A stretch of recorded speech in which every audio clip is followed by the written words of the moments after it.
வணக்கம், உங்கள் மீனவன். நம்ம இப்போ என்ன வீடியோ பார்க்க போகிறீங்கன்னா பாருங்களேன். இந்த கடல் எவ்வளோ அழகாக இருக்குது. ஊதா கலரில் அப்படியே தகன்னு மின்னுது பார்த்தீங்களா. இது என்னமோ ஃபாரின் கடல் அப்படின்னு நினைக்காதீங்க.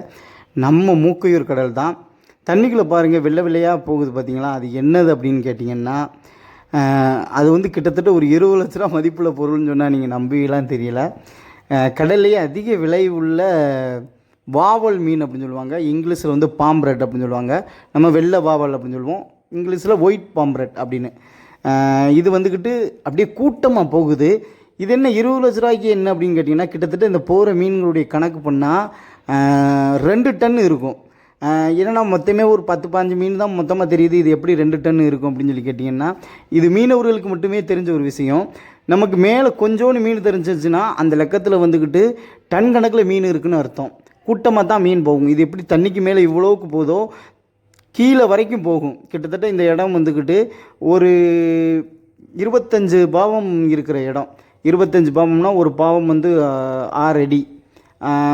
25 பாவம் 120, கிட்டத்தட்ட 150 அடி ஆழத்து வரைக்கும் இந்த மீன் வந்து மேலே எப்படி தெரியுதோ அதே அளவுக்கு கீழேயும் போகும். இந்த மீனை பிடிக்க முடியாதா அப்படின்னு கேட்டிங்கன்னா, கண்டிப்பாக நம்ம சட்டத்துக்கு புறன்பாடாக இருந்தால் பிடிக்கலாம். ஆனால் நம்ம வந்து எப்போவுமே சட்டத்தை மதித்து பிடிக்கிறவங்கனால அது நம்ம பிடிக்க முடியாது. ஏன்னா மீனுக்கு என்னடா சட்டம் அப்படின்னு நீங்கள் கேட்கலாம். இந்த மீனை நம்ம பிடிக்கணும்னா சுருக்குமடி வளைஞ்சு பிடிக்கலாம். சுருக்குமடின்னு சொல்கிறது நம்ம நாட்டில் தடை செய்யப்பட்ட ஒரு வலை. அந்த வலையை நம்ம பயன்படுத்த மாட்டோம். அதனால் இந்த மீனை நம்மளால் பிடிக்க முடியலை. அது பாட்டுக்குள்ளே கடலில் நீந்து போய்கொண்டே இருக்குது.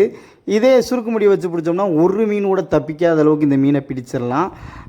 ஆனால் நம்ம அந்த மாதிரி தொழில் எதுவுமே பார்க்க மாட்டோம். நம்ம வந்து வலை வச்சு மட்டும் வலையில் மாற்ற மீன்களை மட்டும் பிடிப்போம். அப்படித்தான் இன்றைக்கி வலையை விட்டுட்டு ஆங்கர் போட்டு கிடக்கிறோம். அதில் நல்லாவே தெரியும், போட்டில் அந்த ரோப்பு வந்து கடலுக்குள்ளே கிடக்குன்னா ஆங்கரை வந்து கடலுக்குள்ளே போட்டு வச்சுட்டு வலையை விட்டுட்டு இப்போ தான் அந்த விடிய காலம் விடிஞ்சு வந்த டைம் வலையை பிடிக்க போகிறதுக்குள்ளே அப்படியே நம்ம போட்டு சுற்றி நிறையா வாவல் மீன் போச்சு. கண்டிப்பாக கிட்டத்தட்ட ஒரு 2 டன் வாவல் மீனில் நமக்கு அட்லீஸ்ட் ஒரு 10 கிலோ வாவலாவது பாஞ்சிராதா அப்படின்னு ஒரு ஆர்வத்தில் நம்ம வலையை பிடிக்கிறதுக்காண்டி போகிறோம். ஏன்னா இதுக்கிட்ட தான் நம்ம வலை கிடக்கு. அதே மாதிரி இந்த கடல் எவ்வளோ அழகாக இருக்குது பார்த்தீங்களா. இதையும் நான் இந்த இடத்துல சொல்கிறேன். ஏன்னா இது வந்து தென்கடல்னு சொல்லுவாங்க. வடகடல் தென்கடல்னு சொல்லுவாங்க. பவளப்பாறை அதிகம் நிறைந்த இடங்களில் உள்ள கடல் ஃபுல்லாக ரொம்பவே ஊதா கலரில் பளபளன்னு இருக்கும். அதே சேறு பகுதி இருக்கிறது அந்த சேறு கலங்கி ஒரு மாதிரி அந்த அரக்கு காப்பி கலரில் அந்த மாதிரி கடல் வந்து காட்சி அளிக்கும். ஏன்னு சொன்னால் அந்த அலைகளில் வந்துக்கிட்டு அந்த கடல் கலங்குறதுனால அங்கே அப்படி இருக்கும். இது வந்து நல்ல பவளப்பாறை இருக்கிறதுனால இது இப்படி இருக்குது. அப்புறம் நம்ம கடலில் விட்ட வலையை இழுக்க ஆரம்பிச்சிட்டோம். இதில் ஒரு செம காமெடி என்னென்னா, நம்ம வலை நின்ற இடத்துலையே போனது என்னமோ வெறும் வாவல் மீன் தான். நமக்கு கடல்லையே அதிக விலை உள்ளது. கிட்டத்தட்ட எப்படி பார்த்தாலும் வாவல் மீன் வந்து 1 கிலோ 1000 ரூபாய்க்கிட்ட நெருக்கி போகும். ஆனால் கடல்லையே ஒரு ரூபாய்க்கு கூட வாங்காத ஒரு மீன் தான் நம்ம வலையில் ஃபுல்லாக மாட்டுச்சு. ஊமக்கிளாத்தின்னு சொல்லுவோம். இதை நம்ம கழித்து கடல்லையே தூக்கி போட்டுருவோம். சங்காயத்துக்கு எடுத்தால் எடுப்பாங்க. அது ஒரு 5 ரூபா 10 ரூபாய்க்கு எடுப்பாங்க. அதை நம்ம வந்து ஐஸ் பண்ணி கொண்டு வந்து இங்கே வந்து கொடுக்குற செலவுக்கு கூட அது கட்டுப்படி ஆகாது.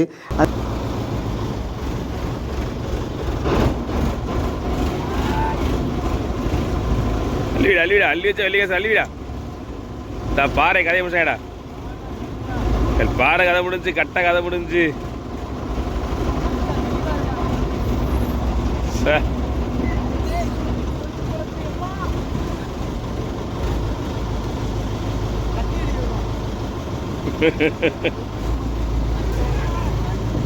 இதான் அந்த கல்லூரோட அடிதா கிளம்பு கிளம்பி ஓட்டுன்னு கிளாத்தியாவது வரும். கிளம்பு.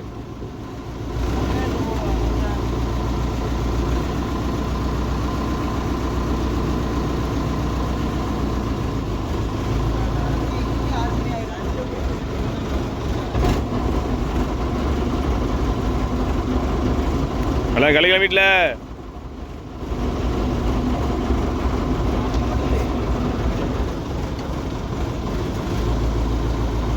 கல்லு பிடிச்ச அத்ததில் ஒரு மீனைக்கே கிளப்பிட்டுறான் மத்தியாடா.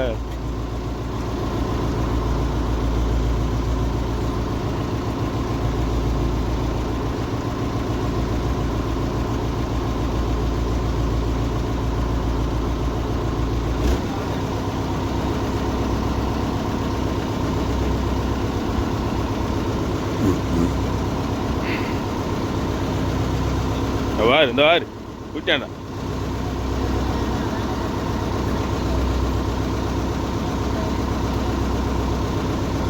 இந்த மாதிரி நல்ல மீன் பாயக்கூடாது நம்மளுக்கு.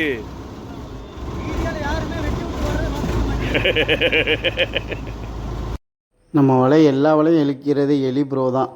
தலைவர் வந்து மச்சான் நான் கிறிஸ்மஸ் கொண்டாடிட்டு வந்துடுறேன்னு சொல்லி அங்கே போனவர் போய் இலங்கைக்குள்ளே மாட்டிட்டு 2.5 மாதம் 3 மாதத்தை நெருக்கி தான் வந்திருக்காரு. திரும்ப நான் அங்கேயே வரமாட்டேன் மச்சான்னு சொல்லிட்டு திரும்ப ஊருக்கு ஓடி வந்துட்டார். நம்மளத்தில் தான் மீன் பிடிக்க இங்கே தான் போய்க்கிருந்தான். கிறிஸ்மஸ் கொண்டாட போகிறேன்னு சொல்லிட்டு இலங்கையில் போய் கிறிஸ்மஸ் கொண்டாடிட்டு வந்திருக்காரு எலி ப்ரோ. இப்போ மறுபடியும் இனிமேல் தலை வச்சே நான் அங்கிட்டு படுக்க மாட்டேன் மச்சான், என் வாழ்க்கையிலே போதும் மச்சான் நான் அப்படின்னு சொல்லிட்டு ஓடி வந்துட்டான். ஏன்னா இங்கே நம்ம ஏரியாலலாம் இந்த பிரச்சனை இருக்காது. நம்ம வந்து நம்ம எல்லைக்குள்ளேயே நம்ம தான் தொழில் பார்ப்போம். ராமேஸ்வரத்தில் தான் ரொம்ப இலங்கை எல்லை பக்கத்தில் இருக்கிறனால புசுக்கு நாங்கள் பிடிபடுறது அந்த பிரச்சனையெல்லாம் நடக்கும். சைடில் எடுக்கலாம், சைடில். உங்களோட பேச நீளம் இருக்கும், உங்கள் வயதில் கொடுக்க முடியாது. செத்துட்டுல ஆரியா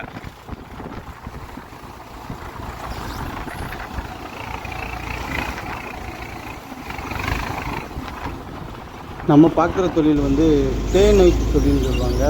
ஒரு பகல் ஒரு நைட்டு, அதான் டே நைட்டுன்னு சொல்லுவாங்க. அது வந்து விசைப்படகுல டே நைட் அப்படின்னு சொல்லுவாங்க. நம்ம நாட்டுப்படகு தொழிலுக்கு வந்து நம்ம என்ன சொல்லுவோம்னா செக்கல் வெளுப்பு அப்படின்னு சொல்லுவோம். ஏன்னா ஒவ்வொருத்தவங்க ஒவ்வொரு ஸ்டைலில் அவங்க மீன் பிடிக்கிற அந்த டயத்தை வந்து ஒரு மாதிரி சொல்லுவாங்க. நாங்கள் வந்து செக்கல் வெளுப்பு தொழிலுக்கு தான் வந்திருக்கோம். அதை உங்களுக்கு புரிகிற மாதிரி சொன்னால் ஒரு பகல் ஒரு இரவு டே நைட்டுன்னு சொல்லுவாங்க. பாருங்கள், நமக்கு வெளுப்புக்கு வந்துக்கிட்டு நமக்கு வந்தது வெறும் ஊமக்கலாத்தி அதிகமாக வந்துச்சு, நல்ல மீன் கொஞ்சமாக வந்துச்சு, ஊமக்கலாத்தி அதிகமாக வந்துச்சு. செக்கலுக்கு விட்ருக்குறோம். ஆனால் இங்கே அதை விட மோசம் இந்த ஃபைடர் நண்டுன்னு சொல்லுவோம், 8 கால் நண்டு. இந்த நண்டு ₹1, அந்த ஊமக்கலாத்தியோட சங்காயத்துக்கு ஏதாவது 5 ரூபா 10 ரூபாய் வாங்குவாங்க. இதை 5 பைசா கூட வாங்க மாட்டாங்க. ஆனால் நமக்கு வந்துக்கிட்டு இவன் கொடுப்பான் பாருங்க சல்லை, இவன் கொடுப்பான் பாருங்க தொல்லை, பயங்கர தொல்லையாக இருக்கும் இவன் கொடுக்குற தொல்லை. அதே மாதிரி நமக்கு கடலில் வந்துட்டு சும்மா மீன் பிடிச்சிட்டு அந்த நைட் நேரத்தில் வேலை பார்க்கும்போதே ரொம்ப நசன்னு இருக்கும். ஏதாவது கொஞ்சம் நேரத்தில் வேலையை பார்த்துட்டு வலையை கடன்னு திருப்பி வலையில் உள்ள மீனப்பெல்லாம் எடுத்துகிட்டு திரும்ப மறுபடியும் கடலில் விட்ற மாதிரி பிரித்து வலையை ஏற்றி வச்சிடலாம் அப்படின்னு சொல்லி பார்த்தா, இந்த மாதிரி வந்து இவன் வந்து கொடுத்து பயங்கரமாக நம்மளை நசன்னு ஆக்கி விட்டுருவான். ஆல்ரெடி கடலில் வலை வாங்கி முடியவே உடம்புல ஈரமாகி ரொம்ப நசன்னு தான் இருக்கும். நமக்கு தூங்குறதுக்காவது கொஞ்சம் நேரம் டைம் கிடைக்கும். அந்த ஈரத்தோடய அப்படியே அங்கேயே தூங்கிட்டு திரும்ப இல்லைன்னே எந்திரிச்சு வலையை கடலில் விட்டுடலாம். ஆனால் இந்த மாதிரிலாம் நஷ்டப்பிடிச்சது வந்துச்சுன்னு வைங்களேன், இதை எடுத்து சரி பண்ணி நம்ம ஏற்றி முடிச்சுட்டு பார்த்தோம்னா அடுத்த வலை விடுறதுக்கான நேரமே வந்துடும். நமக்கு தூங்குறதுக்கே டைம் கிடைக்காது, அப்படி ஆகி போயிடும். அப்புறம் நம்ம செக்கல் வெளுப்பில் பிடிச்சிட்டு வந்த மீனை வந்து நம்ம விற்பனை பண்ணுறதுக்காண்டி மீனை வந்து பெட்டியிலேருந்து தூக்கி போட்டில் பிரிக்கிறோம். அதை தான் நீங்கள் பார்க்குறீங்க. பாருங்கள், கிட்டத்தட்ட நம்ம எவ்வளோ மீன் பிடிச்சிருக்கோம் அப்படின்னு சொல்கிறதையும் இந்த இதுலேயே நான் சொல்லிடுறேன். கிட்டத்தட்ட நம்ம வந்து பிடிச்சி 2 நாள் வந்து டே நைட், ஒரு பகல் ஒரு இரவு கால்குலேட் பண்ணால் 24 மணி நேரம். 24 மணி நேரத்துக்கு நம்ம பிடிச்ச மீன் வந்து 150 கிலோ மீன் பிடிச்சிருக்கிறோம். இல்லை இது தின்றுருக்கேன் அந்த நீ உலகத்திலேயே படிக்க இல்லை கொரியர் சாம்பரம்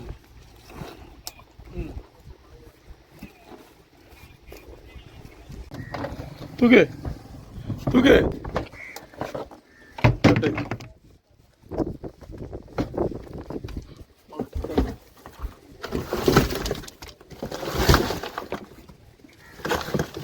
கம்பு. இந்த மீன் நல்லா இருக்குமாண்ணே? நம்ம சாப்பிட்டது வெளியே ஹோட்டலுக்குலாம் கொடுக்குறாங்க.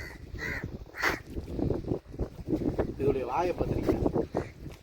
இது வாய் வந்து எதுவுமே திங்காது, ஸ்ட்ரா போட்டு உரியும். இங்கே இருக்குது தலை, இங்கே இருக்குது வாய். வெள்ளை முரல் இவ்வளோ தூரத்துக்கு சாப்பிடணும்னா தெரியும், ஸ்ட்ரா போட்டு உரிச்சு தான் சாப்பிடணும்.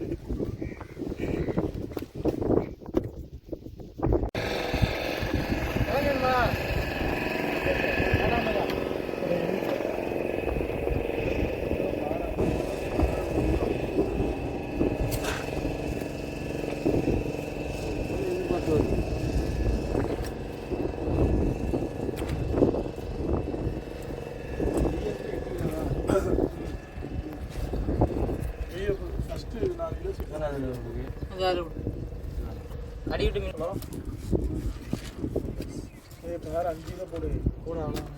கூடையில போடுறேன் நல்ல பிரிக்கல இதுல மட்டும் அதில் போட்டு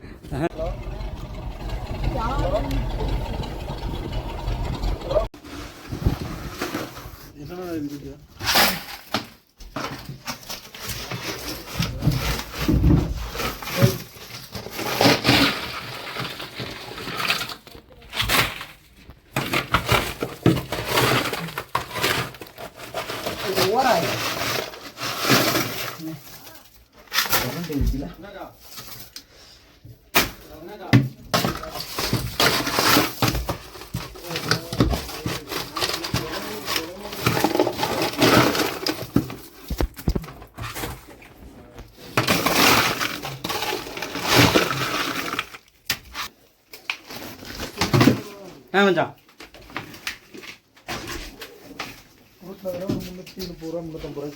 நல்ல பெரிய சைஸ் சங்கரா தான் கிடைக்கும். கொஞ்சம் நாவட்டி விட்டு விடும். முக்கியமான மீன் கிடைக்கும். ஒரு கிலோ 2 கிலோ போட்டுக்கிறேன். கொண்டாங்கண்ணா. இந்த இது செப்புளி ஒரு கிலோ போட்டுமா?